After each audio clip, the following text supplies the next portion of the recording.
வடகாஞ்சி தெங்காஞ்சி காஞ்சிபுரம் விட்டு கம்பேர் போய் கழுதெட்டு பண்ணிருவி கைப்பிடிச்சி வந்த நாடு கரிராமன் கோவல்லி மாதிரி அமரு கொண்டு வந்த நாடு தேக்கியல் அல்ல குத்தி தேக்கி அமரு கொண்டு வந்த நாடு சின்ன பெரிய அண்ணன் நடுன்னு 3 பேரும் தங்கக்குள்ள கொண்டு வைங்க வெகுமான பத்து வைங்க. சித்த மருத்துவம்னு சொல்லும் பொழுது நம்ம இந்திய பாரம்பரிய மருத்துவ முறைகளில் 5000 வருடத்துக்கு மேலான பழமையான ஒரு மருத்துவமாக எடுத்துக்கொள்ளலாம். குறிப்பாக நம்முடைய தமிழ் பண்பாட்டோடு ஏய்ந்த ஒரு மருத்துவம். வாஸ்தமைப்பு என்ற தலைப்பில் தான் இன்னைக்கு நம்ம பேசியிருக்கிறோம். வாஸ்தமைப்பை பற்றி நம்ம பல தலைவர்களில் பேசியிருக்கிறோம். ஏன் நம்ம தெளிவாக பேசுகிறோம் அப்படின்னு சொன்னால், மக்கள் பல்வேறு இன்னல்களுக்கு ஆளாகி அதன் மூலமாக பல்வேறு வகையான நோய் நெடுமைகளுக்கு ஆளாக்கப்படுகின்றனர். அதற்கு மிக முக்கியமான ஒரு காரணம் பார்த்தீங்கன்னா மனக்கவலை. அதாவது உலகில் இருக்கின்ற அத்தனை நோய்களுக்கும் ஒரு மிக முக்கியமான ஒரு காரணம் என்று சொன்னால் அது மனக்கவலை என்று அதில் குறிப்பாக பார்த்தீங்கன்னா இந்த மனக்கவலை அடைவதனால் நோய்கள் வருகிறதா அப்படின்னா சில பேருக்கு சந்தேகம் வரும். மனக்கவலை அடைவதனால் பல்வேறு வகையான நோய்களுக்கு அது ஒரு காரணம் என்பது போன்ற விஷயங்களை எல்லாம் ஒரு ஆய்வின் மூலமாக அறிந்திருக்கின்றன. ஆகவே உலகில் காணப்படுகின்ற பல நோய்களுக்கும் ஒரு 90% காரணங்கள் 90% நோய்களுக்கு இந்த மனக்கவலையானது காரணமாக இருக்கிறார்கள். அப்ப அந்த மாதிரியான ஒரு மனக்கவலை ஏற்படாத வண்ணம் அவர்கள் பொருளாதார சூழ்நிலையிலும் சரி மற்ற விஷயங்களிலும் சரி அவர்கள் மென்மேலும் வளர்ச்சியடைவதற்கான ஒரு வாய்ப்புகளை ஏற்படுத்தவே சித்தர்கள் பல்வேறு வகையான விஷயங்களை அவர்கள் வழிகாட்டும் நெறிமுறைகளாக வாழ்க்கை ஊக்குவிப்பதாக அவர்கள் சொல்லியிருக்கிறார். அந்த வகையில் பார்த்தீங்கன்னா இன்னைக்கு நம்ம செய்யப்படுகின்ற பார்க்கப்படுகின்ற சொல்லப்படுகின்ற அந்த வாசு அமைப்பு அப்படின்றது மிக முக்கியமானதாகும். நம்ம ஏற்கனவே கூறியது போல இந்த வாசு என்பது ஒரு பொருளை சரியாக பயன்படுத்தி அதை சரியாக பயன்படுத்துவதுதான் வாசு. அதாவது வஸ்து என்கின்ற ஒரு பொருளை சரியாக பயன்படுத்தி அதை ஒரு பொருளாக மாற்றுவதால் தான் அது வாசு என்று கூறுகிறோம். அதை சரியாக பயன்படுத்தி செய்தால்தான் அது வந்து ஒரு பொருளாக மாறும். எப்பொழுதுமே ஒரு பொருளை இன்னொரு பொருளாக மாற்றும் பொழுது அது ஒழுக்கமாக நேர்த்தியாக செய்யும் போதுதான் அது நமக்கு பயன்படுகின்ற ஒரு பொருளாக மாறும். அதைத்தான் நம்ம வாசு என்று சொல்கிறோம். அப்புறம் இன்னும் என்னன்னு கேட்டீங்கன்னா இந்த உலகத்தில் இருக்கின்ற அத்தனை பொருட்களுமே பஞ்சபூதத்தினுடைய அம்சங்களால் உருவாக்கப்பட்டிருக்கிறது. அப்ப அந்த பஞ்சபூதங்களில் ஒன்றை குறைத்தோ அதிகமாகவோ நம்ம ஒரு பொருளை அங்கு அது வாசு அமைப்பானது கெட்டுப் போகிறது. அப்ப அந்த பஞ்சபூதங்களுடைய கூட்டுறவை சரிசமமாக நம்ம சரி செய்யும் போதுதான் அந்த வாசு அமைப்பு அங்கு செயல்படுகிறது.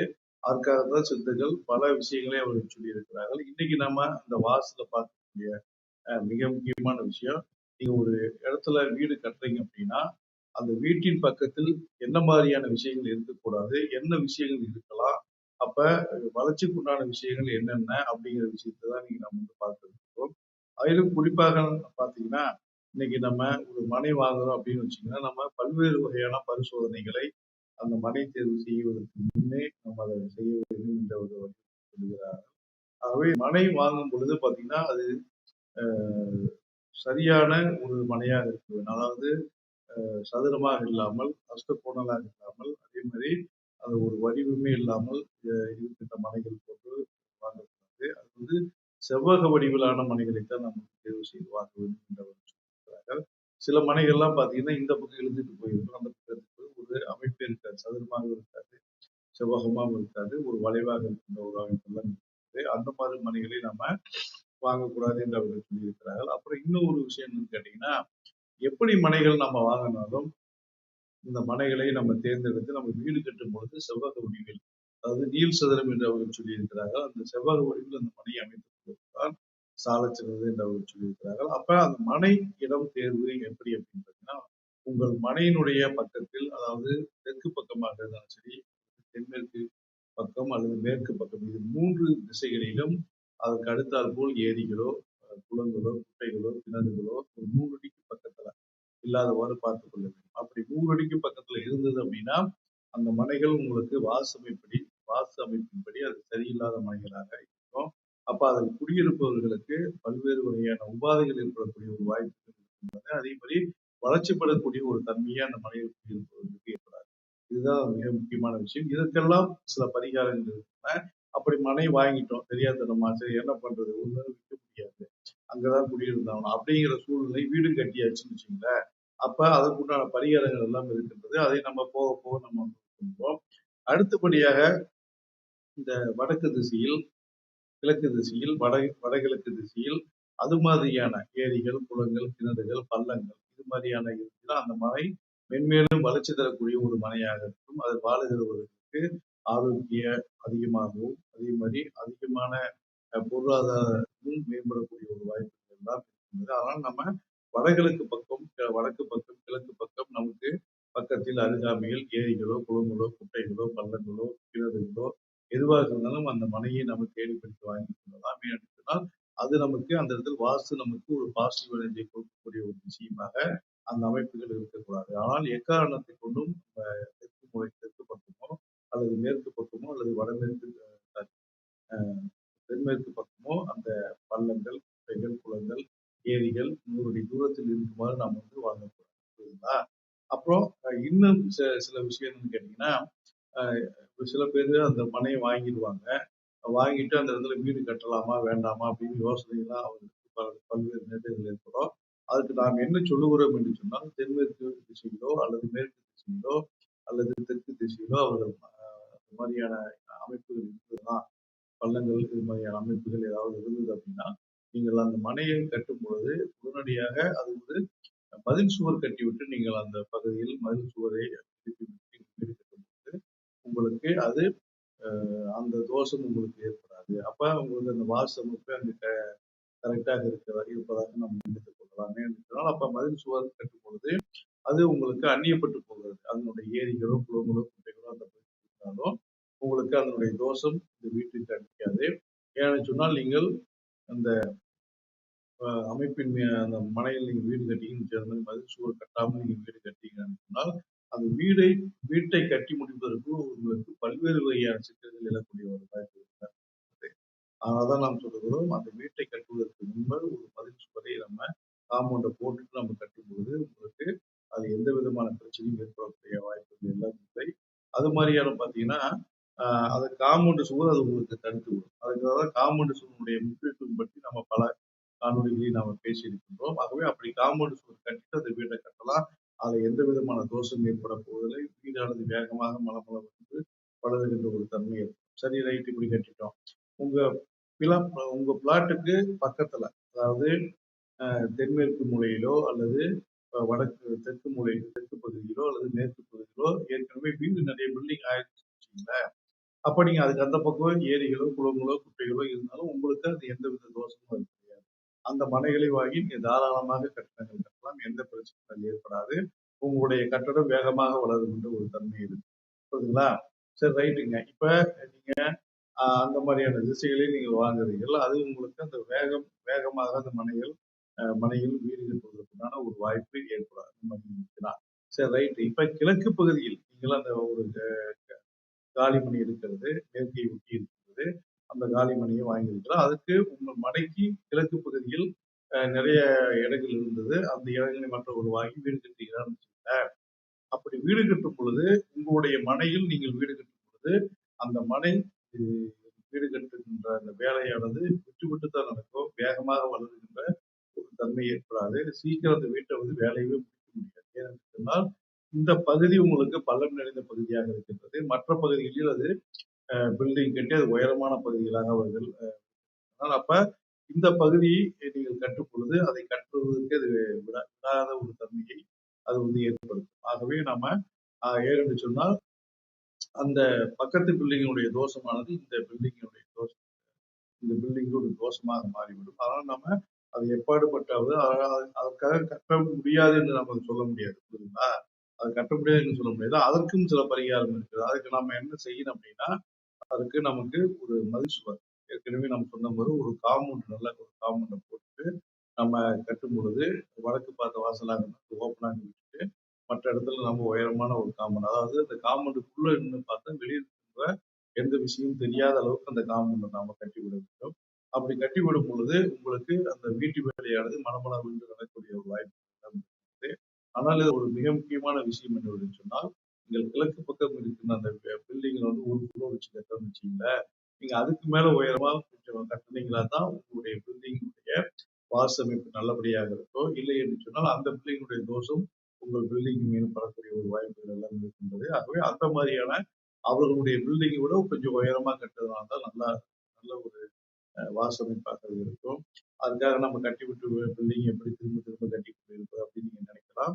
ஆனால் நம்ம ஆரம்ப நிலைகளிலே அப்படி நம்ம இது செய்யும் பொழுது அதில் எந்த விதமான பிரச்சனையும் ஏற்படுவதற்கான ஒரு வாய்ப்புகள் எல்லாம் இல்லை. ஏன்னு சொன்னால் நம்ம இந்த காம்பவுண்டு சுவர் கட்டுவதே அதற்காக மற்ற கட்டடங்களுடைய தோஷமும், மற்ற இடங்களுடைய தோஷமும், மற்ற அமைப்பினுடைய தோஷமும் இந்த பகுதியை இந்த கட்டடத்தை பாதிக்காத வண்ணம் இருப்பதற்காகத்தான் நம்ம அந்த காம்பவுண்டு சுவரை கட்டுகிறோம். அப்ப காம்பவுண்டு சுவருடைய பாதுகாப்பு அப்படிங்கிறது பார்த்தீங்கன்னா, அது அந்த வீட்டுக்கு பாதுகாப்பாகவும் இருக்கின்றது. அதே மாதிரி மற்ற விஷயங்களுடைய தோஷங்கள் இல்லாத ஒரு விஷயமாகவும், அதை பாதிப்பு ஏற்படுத்தாத ஒரு விஷயமாகவும் அந்த காம்பவுண்டு சுவர் வந்து நம்மையும் நம்ம வீட்டையும் பாதுகாக்கிறது. ஆகவே அது மிக மிக முக்கியம். இப்ப முதல்ல பிளாட் போடுறாங்க. நீங்க அந்த பிளாட்ல போய் வாங்குறீங்க, கட்டுறீங்க. எந்த இடத்துல நீங்க வாங்கி கட்டினாலும் அதுல எந்த பிரச்சனையும் கிடையாது. புரியுதுங்களா? அப்போ உங்களுக்கு மனமுன்னு அந்த வேலை நடக்கும்.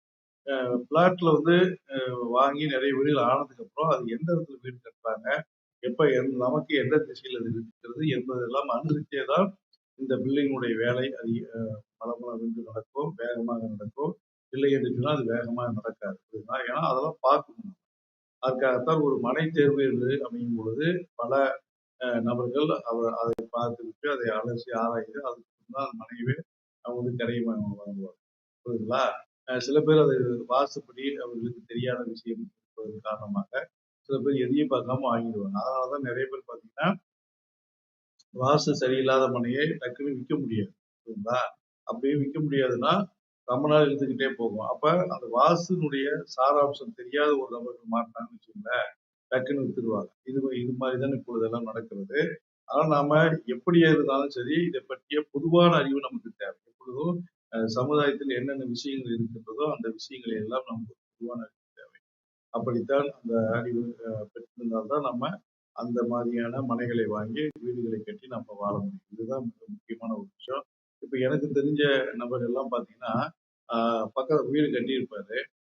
அவர் வந்து கிழக்கு பக்கமா ஒருத்தர் ரெண்டு ஃப்ளோர் வச்சு கட்டியிருப்பாரு. உடனே இவர் ஒரு ஃப்ளோர் தான் வச்சிருப்பாரா, உடனே இவருடைய வீடு மேற்கு பகுதியில் இருக்கு, அவரு வந்து கிழக்கு பகுதியில் இருக்கு. அப்ப கிழக்கு பகுதியை உயரமாகவும் மேற்கு பகுதி தாழ்வாகவும் இருக்கக்கூடாது. அப்ப இவருக்கு அந்த பில்டிங்ல அந்த தோஷம் இருக்கு. அப்ப இவரும் உடனே மேல இருக்கிற அந்த ஃப்ளோரை இடிச்சுட்டு இன்னொரு ஃப்ளோர் கட்டுவார் அவருக்கு மேல. புரியுதுங்களா? அப்படி கட்டும் பொழுது என்ன ஆகுன்னா, இவருக்கு வேண்டாத ஒரு மன உளைச்சல், வேண்டாத ஒரு செலவுகள் எல்லாம் இருக்கு. ஏன்னு சொன்னா அடுத்த ஃப்ளோர் கட்டுறதுனால அது பயன்படுத்துறதுக்கு உண்டான ஒரு வாய்ப்புகள் அவருக்கு கிடையாது. ஏதாவது வாடகை அந்த மாதிரியா தான் அதை விட்டாகணும். இருந்தாலும் மன உளைச்சலின் காரணமாக இப்படி எல்லாம் இருக்கின்றதாகவே நம்ம மன உளைச்சலுக்கு ஆளாகவே தேவையில்லை. அதற்கு சில பரிகாரங்கள் இருக்கின்றன. அது நம்ம பரிகாரம் என்னன்னு நம்ம வந்து காம்பவுண்ட் ஆள் உயரம், அதாவது உள்ள நின்று பார்த்தா நம்ம தலைக்கு மேல காம்பவுண்ட் நம்ம வச்சுக்கணும். வெளியில எதுவும் தெரியாத அளவுக்கு காம்பவுண்ட் வச்சுட்டோம்னா அந்த வீட்டை அது வந்து எந்த விதத்திலும் அது பாதிப்பதற்கான ஒரு வாய்ப்பே இல்லை. ஆகவே தான் நிறைய விஷயம் தெரிந்தவர்கள் காம்பவுண்டை முதலில் கட்டிவிட்டு வீட்டை அடுத்தபடியாக அவர்கள் கட்டுவார். ஏனென்றால் அது காம்பவுண்டு தான் ஒரு வீட்டுக்கு ஒரு பாதுகாப்பு. நீங்க வந்து பொருளை போட்டு வச்சுக்கலாம், அது ஒரு விஷயம். ஆனால் இந்த வாசின் அடிப்படையில் அந்த காம்பவுண்டை மிக மிக ஒரு முக்கியமான ஒரு விஷயம் இருக்கின்றது. அப்போ உங்களுக்கு வாழ்வில் ஒரு வளர்ச்சியான ஒரு பாதையை அந்த காம்பவுண்ட் மூலமாக நமக்கு ஏற்படும். அப்ப நமது வீடும் வந்து வளர்ச்சி அடையக்கூடிய ஒரு வாய்ப்புகள் எல்லாம் இருக்கின்றது. ஆகவே இது நம்ம மிக முக்கியமாக நம்ம இதை கையாள வேண்டும். சரி, ரைட்டு. இப்ப இந்த மாதிரியான ஒரு அமைப்பை நம்ம ஏற்படுத்திக் கொண்டோம். ரைட்டு, ஓகே, நல்லது. அடுத்தபடியாக பார்த்தீங்கன்னா சில பேர் என்ன சொல்லுவாங்கன்னா, கோயில் பக்கத்தில் இந்த மனை வாங்கக்கூடாது, வீடுகள் பக்கத்தில், அதாவது கோயில் அருகாமையில் எதிர்த்தாப்புல இது மாதிரிலாம் சொல்லுவாங்க. அது நம்ம என்ன அதற்கு சொல்கிறோம் என்று சொன்னால், நம்ம பெரும்பாலும் கோயில் பகுதிகளில் ஏன் மனை வாங்க வேண்டாம் அப்படின்னு குடியிருக்க வேண்டாம் அப்படின்னு சொல்றாங்க அப்படின்னா, சித்தர்கள் எதுக்கு சொல்றாங்க அப்படின்னா, நம்ம சரியாக ஒரு ஒழுக்கமின்மை காரணமாக இருக்கும் பொழுது அது நமக்கு ஒரு ஒரு வளர்ச்சி தடைப்படக்கூடிய ஒரு விஷயமாக இருக்கு. ஏன்னு சொன்னா கோயில் அருகாமையில் நாம் இருக்கும் பொழுது கொஞ்சம் அப்படி இப்படி இருக்குன்னு வச்சுங்களேன், கொஞ்சம் ஒழுக்க நெறி தவறியோ அல்லது ஒரு சுகாதாரமின்மையாக இருக்கும் பொழுது அப்ப அந்த விஷயமானது அந்த வாசின் அடிப்படையில் இவர்களை பாதிக்கக்கூடிய ஒரு வாய்ப்பு தான். அப்ப அப்ப நீங்க ஒழுக்கமாக, சுகாதாரமாக இருந்து விட்டீங்கன்னா அதனால எந்த பிரச்சனையும் கிடையாது. அதுக்குத்தான் நம்ம என்ன சொல்றோம், அந்த பக்கமே இருக்க வேண்டாம். ஏன்னா நீங்க எப்படி இருந்தாலும் உங்களுக்கு ஏதாவது ஒரு நாளைக்கு அப்படி இருந்தீங்கன்னா, அது உங்களுக்கு பிரச்சனைக்குரிய ஒரு விஷயமாக அந்த வைப்ரேஷன் ஒரு மாற்றிவிடும் அப்படின்னு நம்ம சொல்லுகிறார்கள். ஆனால் நாம் என்ன சொல்லுகிறோம் என்று சொன்னால், வாழ்க்கை என்பதே ஒரு ஒழுக்க நெறிகளை கடைபிடித்து வாழ்வதுதான் வாழ்க்கை. அப்ப கோயிலுக்கு நாம போகிறோம், கோயிலை சாமி கும்பிடுகிறோம். அப்ப நமக்கு ஒரு வளர்ச்சி பாதையை தான் அந்த கோயிலானது கொடுக்கிறது. அப்ப அப்படி கொடுக்கும் பொழுது நம்ம அந்த ஒழுக்க நெறியை தவறாது கடைபிடித்து ஒழுகுவோம் என்று சொன்னால் அது எந்த பிரச்சனையும் கிடையாது.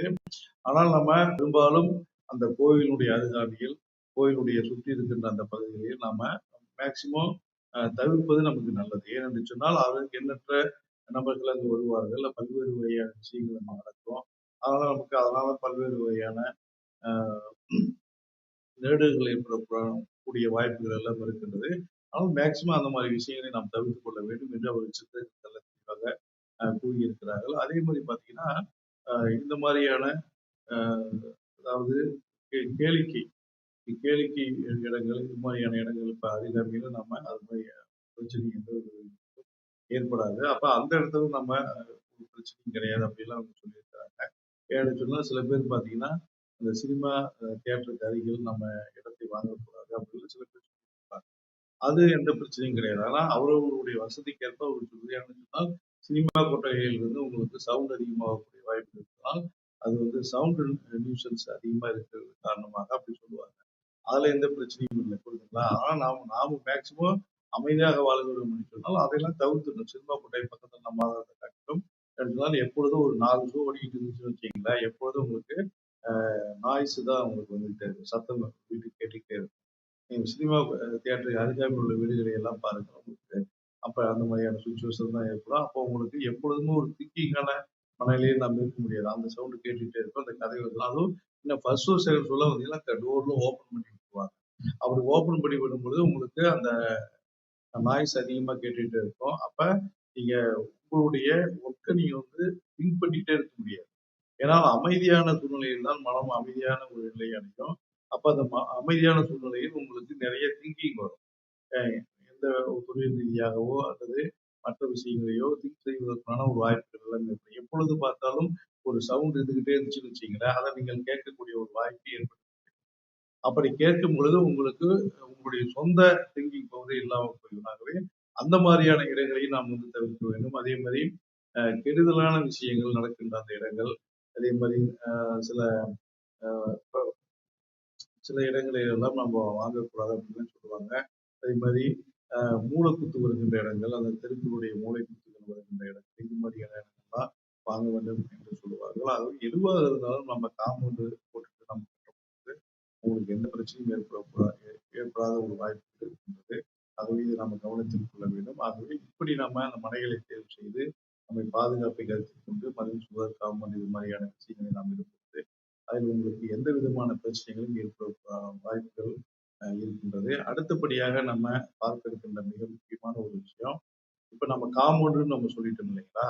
அந்த காம்பவுண்டுடைய கேட்டை எப்படி அமைப்பது, எந்த திசையில் அமைப்பது, எவ்வாறு அதை நிர்மாணிப்பது என்பது விஷயங்களில் பல்வேறு வகையான சந்தேகங்கள் இருக்கின்றன. அதற்குத்தான் ஒரு சித்தர்கள் ஏற்கனவே பல விஷயங்களே அதற்கு சொல்லியிருக்கிறார்கள். இப்ப கிழக்கு பார்த்த வீடுகள், அதாவது வீடுகள்லாம் பார்த்தீங்கன்னா காம்பவுண்ட் போட்ட உடனே ஒரு கார் போறதுக்காக ஒரு பெரிய கேட் போடுவாங்க. அதே மாதிரி அன்றாடம் போயிட்டு வர்றதுக்காக ஒரு சிறிய கேட் போடுவாங்க. இந்த சிறிய கேட் பார்த்தீங்கன்னா இது ஒரு பக்கம், இது ஒரு பக்கம் போட்டு விடுவார்கள். ஒரு கேட் வந்து உச்சப்பகுதியில் போட்டு விடுவார்கள். இன்னொரு கேட் வந்து நீச்ச பகுதியில் போட்டு விடுவார்கள். இது சரியா என்பது போன்ற வினாக்கள் எல்லாம் பல நேயர்களில் வந்து நமக்கு வருகின்றன. அதுல என்ன விஷயம் அப்படின்னு பார்த்தீங்கன்னா, வீட்டுக்கு எப்படி நம்ம ராஜநிலை வாசல் வாசல் வைக்கிறோமோ அதே மாதிரிதான் கேட்டும். சரிங்களா? அதாவது உச்சப்பகுதியில் தான் அதை நம்ம அமைத்துக் கொள்ள வேண்டும். அப்பொழுதுதான் அது வந்து சாலச் சிறந்தது. அப்ப வடக்கு பார்த்த வீட்டுக்கு உங்களுக்கு உச்சப்பகுதி என்று சொல்லும் பொழுது, அந்த வடக்கு சுவரில் கிழக்கு திசை நோக்கியே அதை நாம் அமைத்துக் கொள்ள வேண்டும். அதுல பாத்தீங்கன்னா 2 கேட். ஒண்ணு சிங்கிள் கேட் ஒண்ணு பெரிய கேட். கார் போறது. அப்ப அந்த சிங்கிள் கேட் பகுதியை நம்ம கிழக்கு ஒட்டி நாம் அமைத்துக் கொள்ள வேண்டும். அதுக்கு அடுத்தாற்போல் கொஞ்சம் கொஞ்சம் இடம் விட்டுட்டு பெரிய கேட் அமைக்கலாம். 2மே உச்சப்பகுதியிலே அமைத்துக் கொள்ள வேண்டும். புரியுதுங்களா? அப்ப ஒரு கிழக்கு திசை நோக்கியே அந்த வடக்கு சுவற்றில் நம்ம அந்த வடக்கு பார்த்த வீட்டுக்கு கேட்டை அமைத்துக் கொள்ளலாம். அப்ப நம்ம இந்த பக்கம் வடமேற்கு திசையில் அமைக்க தேவையில்லை. ஏன்னா சொன்னாலும் அவர்கள் அந்த பக்கம் ஒரு கேட்டு, இந்த பக்கம் ஒரு கேட் எல்லாம் அமைக்கிறாங்க. ஆனா அது தேவையில்லை. ஏன்னா சொன்னால் அது வந்து சரியாக இருக்காது. உச்சப்பகுதியில தான் ஒரு கேட் அமைச்சிட்டோமே. அப்ப இந்த பகுதியில ஒரு கேட் அமைச்சலாம் அப்படின்னு சில பேர் சொல்லுவாங்க. அது தவறான விஷயம். 2யுமே உச்சப்பகுதியில் நாம அமைத்துக் கொள்ள வேண்டும். அப்ப சிறிய கேட் வந்து நம்ம எப்பயும் போயிட்டு வர்றதுக்கு, ஆட்கள் போயிட்டு வர்றதுக்கு ஒரு சின்ன கேட் போடுவோம். அந்த கேட்ட வந்து கிழக்கு சுவரை ஒட்டி, அ கிழக்கு பகுதியை திசையை ஒட்டி அந்த வடக்கு சுவரை வைத்துக் கொள்ள வேண்டும். அதுக்கு அடுத்தாற்போல் பெரிய கேட்டை நம்ம அமைத்துக் கொள்வோம். இது 2மே பார்த்தீங்கன்னா உச்சப்பகுதியில் அமைந்து விட்டது. இது ஒண்ணும் அ நல்ல விஷயம் தான். புரியுதுங்களா? அடுத்தபடியாக பார்த்தீங்கன்னா, கிழக்கு பார்த்த வீட்டிற்கு கிழக்கு பார்த்த வீட்டுக்கு பார்த்தீங்கன்னா, அது உச்சப்பகுதி அப்படிங்கும்போது வடகிழக்கு திசை தான். அப்ப அந்த கிழக்கு சுவற்றில் வடக்கு நோக்கி வடக்கு பகுதியை ஒட்டி அந்த சிறிய கேட்டை அமைத்துக் கொண்டு, அதற்கு அடுத்தாற்போல் அந்த பெரிய கேட்டை அமைத்துக் கொள்ளும் பொழுது, அது 2மே உச்சப்பகுதியில் அமைகின்ற ஒரு விஷயமாக அந்த கேட் இருக்கிறது. அப்ப உங்களுக்கு எந்த பிரச்சனையும் அதனால வாஸ்து தோஷம் ஏற்படக்கூடிய வாய்ப்புகள் இல்லை. அடுத்தபடியாக பார்த்தீங்கன்னா, தெற்கு பகுதியில் தெற்கு பார்த்த வீட்டுக்கு பார்த்தீங்கன்னா, அந்த கேட் எப்படி அமைக்கணும்னா, அது உச்சப்பகுதி எதுன்னா தென்கிழக்கு ஓரம். புரியுதுங்களா? அந்த தெற்கு சுவற்றில் கிழக்கு ஓரமாக அந்த சிறிய கேட்டையும், அதை ஒட்டி கொஞ்சம் தூரம் கொஞ்சம் தள்ளி ஒட்டி பெரிய கேட்டையும் நாம் அமைத்துக் கொள்ளலாம். அப்படி அமைக்கும் பொழுது அது உச்சப்பகுதி தென்கிழக்கு பகுதியில் அது வந்து உச்சப்பகுதியில் அந்த கேட்டானது அமைகின்ற ஒரு வாய்ப்பு அப்ப இந்த 2 கேட்டுமே அந்த தென்கிழக்கு பகுதியில் உச்சப்பகுதியிலே அந்த கேட் அமைக்கக்கூடிய ஒரு வாய்ப்பு ஏற்படுகிறது. அப்போ உங்களுக்கு அந்த வாஸ்துப்படி உங்களுக்கு எந்த விதமான தோஷமும் இல்லை. நல்ல ஒரு அம்சமான விஷயமாகத்தான் அந்த கேட் அமைப்பு இருக்கிறது. அடுத்தபடியாக மேற்கு பார்த்த வீட்டுக்கு எந்த பகுதியில் கேட் அமைப்பது என்று சொன்னால் அந்த வடமேற்கு பகுதி வடமேற்கு பகுதி தான் நாங்கள் உச்சப்பகுதி. அப்ப மேற்கு சுவற்றில் வடக்கை ஒட்டி அந்த சிறிய கேட்டும் அதற்கு அடுத்தாற்போல் பெரிய கேட்டையும் நம்ம நிர்மாணித்துக் கொள்ளலாம். அப்படி செய்யும் பொழுது 2மே உங்களுக்கு உச்சப்பகுதியான வடமேற்கு பகுதியில் அந்த கேட்டானது அமைந்திருக்கிறது. இப்படி செய்யும் பொழுது நமக்கு மிகுந்த ஒரு ராஜயோகமான ஒரு வாழ்க்கை ஏற்படக்கூடிய ஒரு வாய்ப்புகள் எல்லாம் இருக்கின்றது. ஆகவே இப்படிதான் நம்ம வந்து கேட்ட வைக்கணும். இதற்கு மாறாக நீங்கள் எதிரெதிர் திசையிலும் அல்லது கொஞ்சம் தள்ளியும் நம்ம வைக்கும் பொழுது அது உங்களுக்கு ஒரு மோசமான விளைவுகளை ஏற்படுத்தக்கூடிய ஒரு விஷயமாகத்தான் இருக்கும். ஆகவே நமது வாழ்க்கை ஒரு ராஜநிலை வாழ்க்கையாக அமைய வேண்டும் என்று சொன்னால் இந்த மாதிரியான மெயின் கேட்டுகளை நம்ம அமைத்துக் கொள்ள வேண்டும். அப்படியே ஒன்று வடகிழக்கு திசை, கிழக்கு பார்த்த வீட்டுக்கு வடகிழக்கு, அதே மாதிரி மேற்கு வடக்கு பார்த்த வீட்டுக்கு வடகிழக்கு, தெற்கு பார்த்த வீட்டுக்கு தென்கிழக்கு, மேற்கு பார்த்த வீட்டுக்கு வடமேற்கு இந்த திசையில் நாம் அமைத்துக் கொள்ள வேண்டும். சரி, இன்னும் சில பேர் பார்த்தீங்கன்னா பெரிய கேட்டு போடுறாங்களே, அந்த கேட்டை வந்து வெளியில இருந்து அந்த கேட்டு பகுதியிலிருந்து பார்க்கும்போது உள்ள இருக்கிறது எதுவுமே தெரியாது. வாசலே தெரியாமல் இருக்குது. இது எப்படி அமைப்பது நியாயமா? பெரிய வெயிட்டா இருக்கும் அந்த கேட்டு. மிக பிரம்மாண்டமான கேட் இருக்கும். அது நிறைய டிசைன்லாம் போட்டிருப்பாங்க. இந்த மாதிரியான கேட் போடும் பொழுது அது வாஸ்து தோஷத்தை ஏற்படுத்துமா? அல்லது வளர்ச்சி நிலையை கொடுக்குமா? என்பது போன்ற விஷயங்களை எல்லாம் கேட்கிறார்கள். அதுக்கு நாம் என்ன சொல்லுகிறோம் என்று சொன்னால், அந்த பெரிய கேட்டு போடுவதில் குற்றமா அப்படின்லாம் கேட்கிறாங்க. ஆம், குற்றம்தான். ஆனால் அந்த கேட் எந்த திசையில் நாம் போடுகிறோம் அதை பொறுத்துதான் அதனுடைய வளர்ச்சியும் தோஷமும் அமைகிறது. அப்ப தெற்கு பகுதியில் தெற்கு பார்த்த வீட்டில் பாத்தீங்கன்னா அந்த பிரம்மாண்டமான கேட் நீங்க போட்டுக்கலாம். வெயிட் எவ்வளவு வெயிட்னாலும் அந்த பக்கம் போட்டுக்கலாம். அதுல எந்த பிரச்சனையும் கிடையாது. ஏனென்று சொன்னால் அந்த பகுதியில் நம்ம கனமான பொருட்களை ஏற்றுவதற்காகத்தான் அந்த சுவரை நம்ம அதற்காகவே வைத்திருக்கிறோம். புரியுதுங்களா? அந்த பகுதியில கனமான பொருளை வைக்க வேண்டும். தெற்கு, மேற்கு, தென்மேற்கு இந்த பகுதியில தான். அப்ப அந்த கேட்டு பிரம்மாண்டமான கேட்டு போட்டுக்கலாம். அப்ப அதுல எந்த விதமான பிரச்சனையும் வாஸ்து தோஷம் ஏற்பட போவதில்லை. வளர்ச்சி தான் அங்கு ஏற்படுகிறது. அப்ப மேற்கு பார்த்த அந்த கேட்டு பகுதியில நம்ம வைக்கிறது அங்கேயும் நம்ம வந்து பிரம்மாண்டமான கேட்டு வெயிட்டான கேட்டை நம்ம வந்து போட்டுக்கலாம். அதுலயும் எந்த பிரச்சனையும் கிடையாது. புரியுதுங்களா? அப்ப இந்த 2 பகுதியிலும் மேற்கு பார்த்த வீடு அதே மாதிரி தெற்கு பார்த்த வீட்டுல நம்ம எவ்வளவு வெயிட் வேணாலும் நீங்க ஏத்திக்கலாம். அதுல எந்த பிரச்சனையும் கிடையாது. ஆனால் வடக்கு பார்த்த அந்த வீட்டிலும் அந்த கிழக்கு பார்த்த வீட்டிலும் அந்த கேட் வந்து சிம்பிளாகத்தான் இருக்க வேண்டும். அதாவது வீட்டுக்கு ஒரு பாதுகாப்புக்காக அந்த கேட்டை போடுறோம். ரொம்ப வெயிட் இல்லாம ரொம்ப சிம்பிளான ஒரு கேட்டை நாம வந்து போட்டுக்கணும். ஏன்னு சொன்னா நமது அந்த கிழக்கு வாசலும் அந்த வடக்கு ராஜநிலை வாசலும் நமக்கு அந்த பகுதியிலிருந்து பார்த்தா தெரியிற மாதிரி இருக்கும். ஏன்னு சொன்னா இந்த பகுதியில தான் நமக்கு ஒரு சக்தி வருகிறது. அது நம்ம இருக்கணும். அது மட்டும் இல்லாமல் பார்த்தீங்கன்னா, இந்த வடக்கு சுவற்றிலும், கிழக்கு சுவற்றிலும் அதிகமான வெயிட்ட ஏத்தக்கூடாதுன்னு நம்ம ஏற்கனவே நம்ம சொல்லியிருக்கிறோம். அதனால தான் அந்த ஏரியாவையே நம்ம வந்து ஃப்ரீயா விடணும்னு நம்ம சொல்லியிருக்கோம். புரியுதுங்களா? அப்ப அது சுத்தபத்தமாக அந்த இடத்துல வைத்துக் கொள்ள வேண்டும். அந்த இடத்துல எந்த விதமான வெயிட் ஏத்தக்கூடாது. சுவற்றில் மட்டுமல்ல அந்த பகுதியிலேயே அதிகமான பொருட்களை வைத்துக் கொண்டிருக்கக்கூடாது என்பது போன்ற விஷயங்களை எல்லாம் நாம படிப்படியாக சொல்லி வருகிறோம். அப்ப அது மாதிரிதான் நம்ம நடக்கணும். அப்ப வடக்கு சுவற்றிலும் சரி, கிழக்கு சுவற்றிலும் சரி நம்ம கேட்ட நிர்மாணிக்கும் பொழுது வெயிட் குறைந்த கேட்டை தான் நாம் வந்து அந்த இடத்துல வைக்கணும். அதுதான் நமக்கு நமது வீட்டுக்கு வளர்ச்சி தரக்கூடிய ஒரு விஷயமாக இருக்கும். மாறாக நீங்கள் அதிகமான வெயிட்டை போட்டு பிரம்மாண்டமான கேட்டை போட்டீங்கன்னா அது வாஸ்து தோஷத்தை ஏற்படுத்தும். ஆகவேதான் நம்ம அதற்கு ஒரு சிம்பிளான கேட்டு பாதுகாப்புக்கு என்ன நம்ம செய்ய முடியுமோ அந்த வகையான ஒரு கேட்டை நாம் வந்து போட்டுக்கலாம். அது நமக்கு ஒரு வளர்ச்சி தரக்கூடிய ஒரு விஷயத்தை அந்த கேட்டானது நமக்கு கொடுக்கும். ஆகவே கேட் விஷயத்திலும் இவ்வளவு விஷயமா அப்படின்னு நீங்க வந்து ஆச்சரியப்பட்டு கேட்கலாம். ஆம். அதனாலதான் பாத்தீங்கன்னா பெரிய செல்வந்தர்களானாலும் சரி, விஐபிகளானாலும் சரி, ஏன் அந்த காலத்தில் ஆண்ட அரசர்களானாலும் சரி, அந்த கேட்டு, காம்பவுண்ட் வால் இதெல்லாம் பாத்தீங்கன்னா பக்காவா வீட்டை எப்படி பார்த்து பார்த்து கட்டுகிறார்களோ அதை போல அந்த சுற்றுச்சுவரையும் பார்த்து பார்த்து கட்டுவார்கள். அந்த கேட்டையும் பார்த்து பார்த்து நிர்மாணிப்பார்கள். அப்ப அப்படி நிர்மாணிக்கப்படும் பொழுது அது அவர்களுக்கு மிகுந்த வளர்ச்சியும் மிகுந்த செல்வத்தையும் தரக்கூடிய ஒரு விஷயமாக அந்த வாசுனுடைய அமைப்பானது இருக்கின்றது. ஆகவே நீங்களும் அப்படி அந்த வாசுனுடைய அமைப்பை அமைத்து மிக செல்வந்தராக மிக பெரும் ஆளுமையாக நீங்கள் வளருங்கள். ஆகவே இதை நீங்க வந்து கடைபிடித்து ஒழுக வேண்டும். அதை நாம் இதை கடைபிடித்து நாமும் அதை போல பெரிய ஒரு ஆளுமையாகவும் பெரிய செல்வந்தராகவும் வாழக்கூடிய வாய்ப்புகளை நாம் ஏற்படுத்துவோம். அடுத்தபடியாக நம்ம இந்த நிகழ்ச்சிகள் காலர் இருக்கிறாரு. அவருக்கு பேசி நாம் பேசுவோம். ஹலோ, வணக்கம் சொல்லுங்க. எங்கிருந்து பேசுறீங்க? திருவாரூரா? சொல்லுங்க. என்ன ப்ராப்ளங்க? ம். அப்படிங்களா? மூட்டு வலிங்களா? நம்ம ஏற்கனவே மூட்டு வலியை பத்தி நிறைய பேசியிருக்கிறோம். முழங்கால் மூட்டு பண்ணலாமா இல்ல உடல் முழுவதுமா? உடல்ல இருக்கிற அத்தனை மூட்டுகளையும் வலி இருக்கா? சரி. சரி, நான் சில உணவுப் பொருள்லாம் சொல்றேன். அதை நோட் பண்ணிக்கங்க. அதே மாதிரி மருந்துகளை சொல்ல நோட் பண்ணிக்கங்க. அதை கரெக்டா சாப்பிட்டுக்கணும். உணவுகள் அப்படின்னு பார்த்தீங்கன்னா, இந்த வாயு பதார்த்தங்கள் இதெல்லாம் கொஞ்சம் அவாய்ட் பண்ணிட்டுங்க.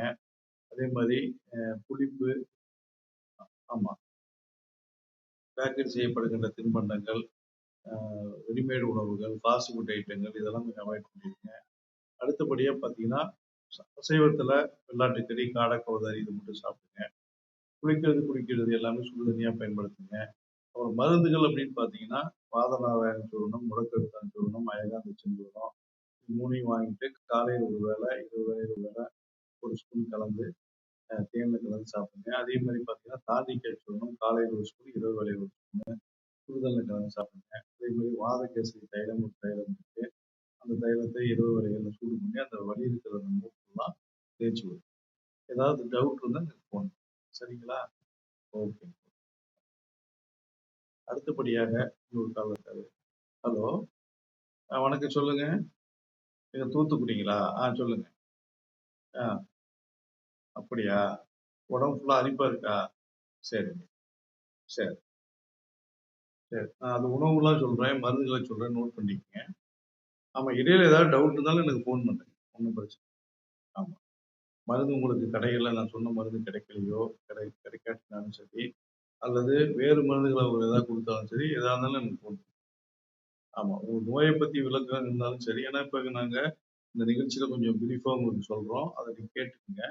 ஏதாவது டவுட் இருந்தா ஃபோன் பண்ணுங்க. சரிங்களா? ஆ. உணவுகள் அப்படின்னு பார்த்தீங்கன்னா, இந்த கம்பு, சோளம், கத்திரிக்காய், அவரைப்பருப்பு, தட்டைப்பயிறு, கோழி, முட்டை, மீன், கருவாடு இதெல்லாம் கொஞ்சம் சாப்பிடாதீங்க. வெள்ளாட்டுக்கறி, காடை, கௌதாரி இது மட்டும் சாப்பிடுங்க. புளிப்பான உணவுகள் வேண்டாம். பேக்கரி செய்யப்படுகிற ஃபாஸ்ட் ஃபுட் ஐட்டங்கள்லாம் அவாய்ட் பண்ணிடுங்க. அதே மாதிரி மருந்துகள் அப்படின்னு பார்த்தீங்கன்னா, ஆமா, அருகம்புல், ஆ ஆமா, அருகம்புல் சூரணம், ஆமா, கந்தக பஸ்பம், பலகடை பஸ்பம் இது 3யும் ஒண்ணா கலந்துட்டு காலையில ஒரு வேளை, இரவு வேளையில ஒரு வேளை ஆ தேன்ல கலந்து சாப்பிடுங்க. சரிங்களா? அடுத்தபடியாக பார்த்தீங்கன்னா, கார்போகி மாத்திரை. இது காலையில் ஒரு மாத்திரை, இரவு வேளையில ஒரு மாத்திரை. அடுத்தபடியா கடுக்காய் சூரணம். இது காலையில் ஒரு ஸ்பூன், இரவு வேளையில ஒரு ஸ்பூன் சுடுதண்ணில கலந்து சாப்பிடுங்க. அப்புறம் பார்த்தீங்கன்னா, ஆமா, அருகன் தைலம்னு ஒரு அ தைலம் இருக்கு. அருகம்புல் தைலம். அத வந்து இரவு வேளைகள்ல உடம்பு அப்ளை பண்ணிட்டு காலையில ஹெர்பல் பாத் பவுடர்னு ஒரு பாத் பவுடர் இருக்கு. அந்த பாத் பவுடர் வாங்கிட்டு அத போட்டு குடிங்க. சோப் எதுவும் யூஸ் பண்ண வேண்டாம். சரிங்களா? இடையில ஏதாவது சந்தேகம் இருந்தா எனக்கு இந்த நிகழ்ச்சி முடிந்த பின்னரும் உங்களுக்கு ஏதேனும் சந்தேகம் இருப்பின் எனது வாட்ஸ்அப் எண்ணான 9514325454 என்ற எண்ணில் தொடர்பு கொண்டு உங்களுடைய சந்தேகங்களையும் உங்களுடைய நோய்களுக்கு உண்டான ஆலோசனைகளையும் நீங்கள் கேட்டு தெரிவிங்கள். எங்களுடைய காணொலியை நீங்கள் ஷேர் செய்யுங்கள், லைக் செய்யுங்கள். எங்களுடைய ஆன்லைன் டிவி சேனல்களை சப்ஸ்கிரைப் செய்து கொள்ளுங்கள். அப்படியே பெல் பட்டனையும் அழுத்தி ஆல் என்ற ஆப்ஷனை கிளிக் செய்யுங்கள். அனைவரும் இதை பார்த்து மற்றவர்களையும் பார்க்க செய்து, நீங்களும் பார்த்து மற்றவர்களையும் பார்க்க செய்து, அதிக ஆரோக்கியத்துடனும் அதிக ஆயுளுடனும் வாழ்ந்து